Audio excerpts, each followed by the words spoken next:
Hi friends. അപ്പോൾ Christmas ഒക്കെ വരെയല്ലേ, നമുക്കൊരു ക്രിസ്മസ് സീരീസ് വീഡിയോ ഒന്നുമല്ല, നമുക്ക് ക്രിസ്മസിന് ഉണ്ടാക്കാൻ പറ്റിയ ഒരു ഡിഷ്, ബ്രേക്ക്ഫാസ്റ്റ് ആയിട്ടോ ഡിന്നറായിട്ടോ ലഞ്ചായിട്ടോ കഴിക്കാൻ പറ്റുന്ന ഒരു ഡിഷ്, പിടി കോഴി ഉണ്ടാക്കിയാലോ? ആവശ്യമുള്ള സാധനങ്ങളൊക്കെ ഒന്ന് റെഡിയാക്കി വെച്ചാലോ. ഒരു കപ്പ് അരിപ്പൊടി, ഒരു കപ്പ് തേങ്ങ ചിരകിയത്, കുഞ്ഞുള്ളി, വെളുത്തുള്ളി, ജീരകം, ചിക്കൻ, തക്കാളി, സവാള, കറിവേപ്പില, ഇഞ്ചി, വെളുത്തുള്ളി, പച്ചമുളക്, പിന്നെ മസാലപ്പൊടികൾ. ഒരു പാത്രത്തിൽ 2 കപ്പ് വെള്ളം ഒഴിച്ച് ഒന്ന് തിളയ്ക്കാൻ വയ്ക്കാം. വെള്ളം തിളയ്ക്കുന്ന സമയം കൊണ്ട് നമുക്ക് 1-2 കാര്യങ്ങൾ ചെയ്ത് വെക്കാം. വെളുത്തുള്ളി, കുഞ്ഞുള്ളി, ജീരകം, ഇത് മൂന്നും കൂടെ ഒന്ന് ചതച്ചെടുക്കാം. തിളയ്ക്കാൻ വെച്ച സമയം കൊണ്ട് നമുക്ക് 1 കപ്പ് അരിപ്പൊടി, ഒരു 1/4 കപ്പ് തേങ്ങ ചിരകിയത് കൂടി ചേർത്ത്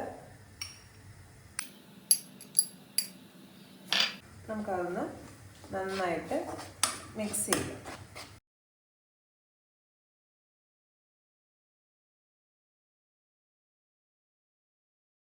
വെള്ളം നന്നായി വെട്ടി തിളച്ച് വരുമ്പോൾ നമുക്കതിലേക്ക് ചെറിയുള്ളി, വെളുത്തുള്ളി, ജീരകം ചതച്ച് വെച്ചത് ചേർത്ത് കൊടുക്കാം. അതോടൊപ്പം തന്നെ ആവശ്യത്തിന് ഉപ്പും ചേർത്ത് കൊടുക്കാം. 2 പേർക്ക് കഴിക്കാനുള്ള അളവിലാണ് ഞാനിപ്പോൾ ഇവിടെ പിടി ഉണ്ടാക്കുന്നത്. അതിന് 1 കപ്പ് അരിക്ക് 1/4 കപ്പ് ചിരകിയ തേങ്ങ, 1 കപ്പ് ചൂടുവെള്ളം, ഇതാണ് അതിൻ്റെ അളവ്. ചൂടുവെള്ളം എന്ന് പറഞ്ഞാൽ നമ്മൾ മിക്സ് ചേർത്ത്, അതായത് ഉള്ളി, വെളുത്തുള്ളി, ചെറിയ ജീരകം ഇടിച്ച് ചതച്ച് ചേർത്ത വെള്ളം 1 കപ്പ്, അത്രയും ചേർത്തിട്ടാണ് നമ്മളിത് കുഴക്കേണ്ടത്. അതൊന്ന് ഒരു 2 മിനിറ്റ് മീഡിയം ഫ്ലെയിമിൽ നമുക്ക് നന്നായിട്ടൊന്ന് തിളപ്പിച്ചെടുക്കാം. നമുക്ക് തിളപ്പിച്ച വെള്ളത്തിൽ നിന്ന് 1 കപ്പോളം എടുത്ത് നമ്മൾ മിക്സ് ചെയ്ത് വെച്ചിരിക്കുന്ന അരിപ്പൊടിയിലും തേങ്ങയിലേക്കും ചേർത്ത് കൊടുക്കാം. ഒറ്റയടിക്ക് ചേർത്ത് കൊടുക്കരുത്, പതിയെ പതിയെ ചേർത്ത് കൊടുക്കാം.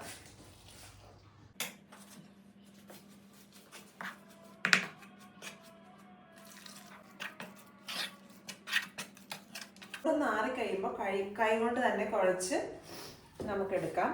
ചില അരിപ്പൊടി ഭയങ്കര പശപശപ്പുള്ളതായിരിക്കും. അപ്പം അങ്ങനെയാണെങ്കിൽ കുറച്ച് ഓയിൽ ചേർത്ത് ഇളക്കിയാൽ നമുക്ക് നല്ല സോഫ്റ്റായിട്ട് ഇളക്കി കിട്ടാം. കുറച്ച് അധികം നേരം തന്നെ ഇത് ഇളക്കണം, എങ്കിൽ മാത്രമാണ് ഇത് നല്ല സോഫ്റ്റ് ആവുള്ളൂ.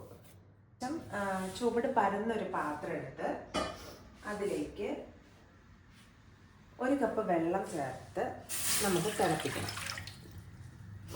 ഈ വെള്ളത്തിലേക്ക് ആവശ്യത്തിന് ഉപ്പും നമ്മൾ നേരത്തെ മിച്ചം വന്ന തിളപ്പിച്ചിട്ടുള്ള വെള്ളവും ചേർത്ത് തിളയ്ക്കുന്നത് വരെ നമുക്കൊന്ന് വെയിറ്റ് ചെയ്യാം. ആവശ്യത്തിന് ഉപ്പും ചേർത്ത് കൊടുക്കാം.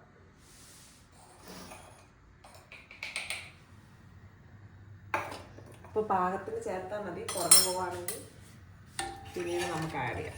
കുഴച്ചെടുത്ത് നമ്മുടെ ഈ മാവ് നമുക്ക് ചെറിയ ചെറിയ ഉരുളകളാക്കണം. ഒരു നെല്ലിക്ക വലുപ്പത്തിലുള്ള ഉരുളകളാക്കി നമുക്ക് വെക്കാം. നമുക്ക് ഇതുപോലെ ഉരുട്ടിയെടുക്കാം.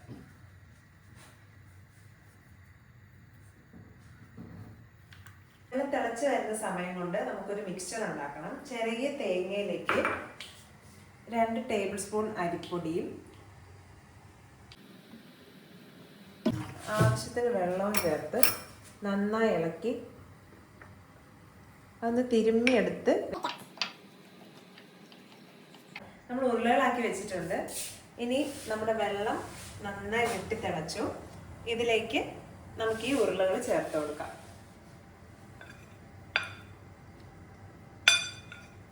തണുത്ത ഉണ്ടകൾ ചേർത്തുകൊണ്ട് വെള്ളത്തിൻ്റെ തിള പോയിട്ടുണ്ട്. നമുക്കിനി ഇതൊരു 10 മിനിറ്റ് നന്നായി വേവിച്ചെടുക്കണം. നമ്മൾ 10 മിനിറ്റ് നിർത്താതെ ഇളക്കി ഇപ്പം നല്ല ഇതുപോലെ തിളച്ച് വന്നിട്ടുണ്ട്. ഇനി നമുക്കിതിലേക്ക് നേരത്തെ നമ്മൾ മിക്സ് ചെയ്ത് വെച്ചിരുന്ന മിക്സർ ചേർത്ത് കൊടുക്കാം.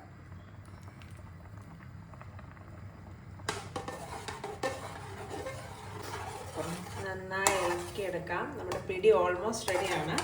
ഇനി നമുക്കൊരു 1 മിനിറ്റ് ഒന്ന് ഇളക്കിയിട്ട് തീ ഓഫ് ചെയ്ത് അടച്ചു വയ്ക്കാം. എന്നിട്ട് നമുക്ക് ചിക്കൻ കറി ഉണ്ടാക്കാം.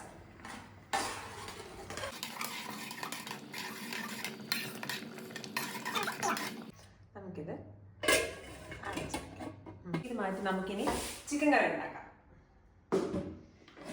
ഒരു പാത്രത്തിൽ എണ്ണ ചൂടാകുമ്പോൾ ഇഞ്ചി വെളുത്തുള്ളി പച്ചമുളകൊന്ന് മൂപ്പിച്ചെടുക്കണം. വെളുത്തുള്ളി നന്നായിട്ട് മൂത്ത് കഴിയുമ്പോൾ നമുക്ക് സവാള ചേർത്ത് കൊടുക്കാം.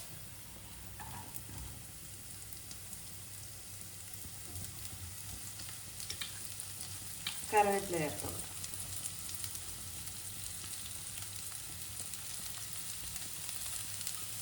നന്നായിട്ട് ബ്രൗൺ കളർ ആവുന്നിടം വരെ ആവശ്യത്തിന് ഉപ്പ് ചേർത്ത് നമുക്ക് ഇളക്കി കൊടുക്കാം.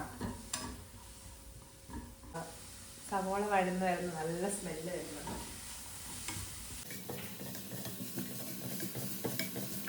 സവോള നല്ല ഗോൾഡൻ ബ്രൗൺ ആയിട്ടുണ്ട്. നമുക്കിനി തക്കാളി ചേർത്ത് കൊടുക്കാം. തക്കാളി നന്നായിട്ട് വെന്ത് വരുന്നത് വരെ നമുക്കൊന്ന് ഇളക്കി കൊടുക്കാം. ഒരു മിനിറ്റ് തക്കാളി വേണമെങ്കിൽ ഒന്ന് മൂടി വെച്ച് വേണമെങ്കിൽ വേവിക്കാം. സവോള തക്കാളി നന്നായി വഴണ്ട് വന്നിട്ടുണ്ട്. ഇനി നമുക്ക് മസാലകൾ ചേർത്ത് കൊടുക്കാം. ഇവിടെ മഞ്ഞൾപ്പൊടി, മല്ലിപ്പൊടി, മുളക് പൊടി, ഗരം മസാലയാണ് ഞാൻ യൂസ് ചെയ്തിട്ടുള്ളത്. ഗരം മസാലയ്ക്ക് പകരം വേണമെങ്കിൽ ചിക്കൻ മസാല ആണെങ്കിലും യൂസ് ചെയ്ത് കൊടുക്കാം.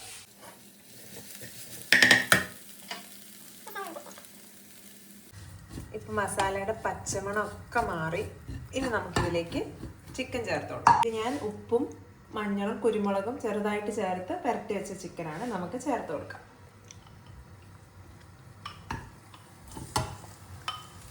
ഇനി നമുക്ക് നന്നായി ഒന്ന് ചിക്കനിൽ ഈ മസാലയൊക്കെ ഒന്ന് ഇരിക്കുന്ന പോലെ ഇളക്കിയിട്ട് ചൂടുവെള്ളം ഇതിലേക്ക് ഒഴിച്ചു കൊടുക്കാം.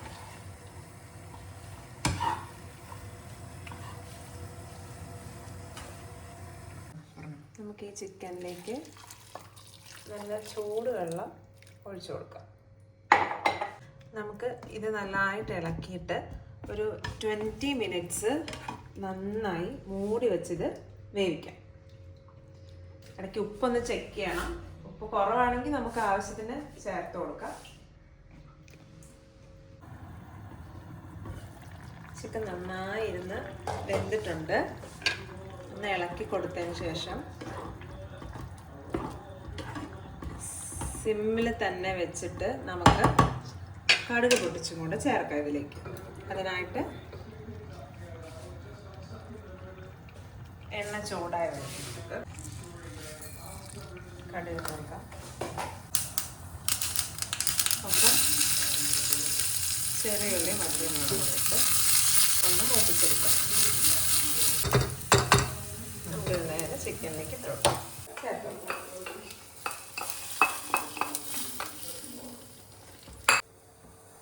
കടുക് പൊട്ടിച്ച് ചേർത്ത് കൊടുത്തിട്ട് നന്നായി ഒന്ന് ഇളക്കി.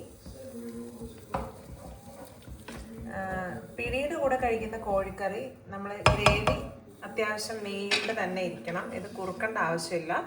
ഇനി നമുക്കിതൊന്ന് തീ ഓഫ് ചെയ്ത് ഒരു 10 മിനിറ്റ് ഒന്ന് അങ്ങനെ സെറ്റ് ആവട്ടെ. എന്നിട്ട് നമുക്ക് കഴിച്ചു നോക്കാം പിടി കോഴി. അങ്ങനെ നമ്മുടെ പിടി റെഡി, അതേപോലെ ചിക്കൻ കറി റെഡി. ഇനി ഇത് മിക്സ് ചെയ്തിട്ടാണ് നമ്മൾ കഴിക്കുന്നത്. നമുക്ക് നോക്കാം, വിളമ്പി വെക്കാം.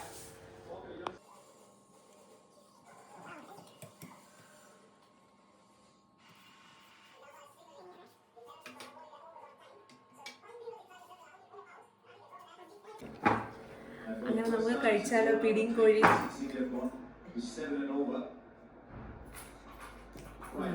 പിടിയൊക്കെ നന്നായി വെന്തിട്ടുണ്ട്. കഴിച്ചു നോക്കാവേ.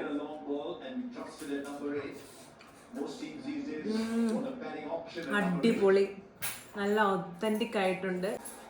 ചിക്കന് നന്നായി വെന്തിട്ടുണ്ട്. കഴിച്ചു നോക്കാവേ.